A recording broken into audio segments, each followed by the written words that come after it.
NEET ചോദ്യപേപ്പർ ചോർന്നെന്ന ആരോപണത്തെ തുടർന്നാണ് ഈ മാസം 3-ന് നടന്ന നീറ്റ് UG പരീക്ഷ റദ്ദാക്കിയത്. വീണ്ടും പരീക്ഷ നടത്താൻ വിജ്ഞാപനം ഉടൻ പുറത്തിറക്കുമെന്ന് NTA അറിയിച്ചു. ക്രമക്കേടിന്റെ ഉത്തരവാദിത്തം NTA ഏറ്റെടുത്തു. തട്ടിപ്പ് CBI അന്വേഷിക്കും. തട്ടിപ്പിന്റെ മുഖ്യ സൂത്രധാരൻ മനീഷ് യാദവിനെ പോലീസ് അറസ്റ്റ് ചെയ്തു. മഹാരാഷ്ട്രയിലെ നാസിക്കിൽ നിന്നാണ് തട്ടിപ്പിന്റെ തുടക്കം.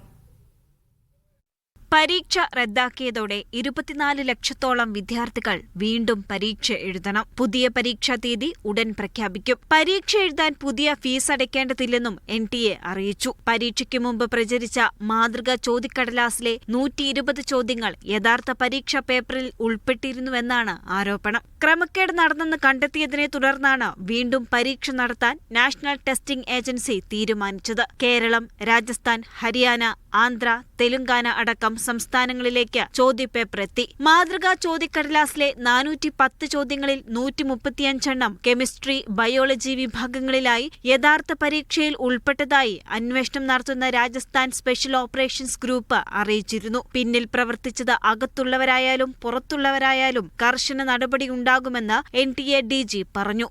ചോദ്യങ്ങളോട് വിദ്യാഭ്യാസ മന്ത്രി പ്രതികരിച്ചില്ല. BJP ചെയ്തത് കുറ്റകൃത്യമെന്നും വിദ്യാർത്ഥികളുടെ സ്വപ്നങ്ങളും അധ്വാനവും ഇല്ലാതാക്കിയെന്നും രാഹുൽ ഗാന്ധി വിമർശിച്ചു.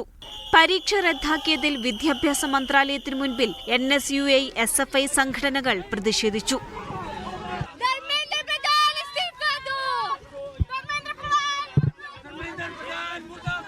ലക്ഷക്കണക്കിന് വിദ്യാർത്ഥികളുടെ ജീവൻ വെച്ചുകൊണ്ടാണ് അവർ പന്താടിക്കൊണ്ടിരിക്കുന്നത്.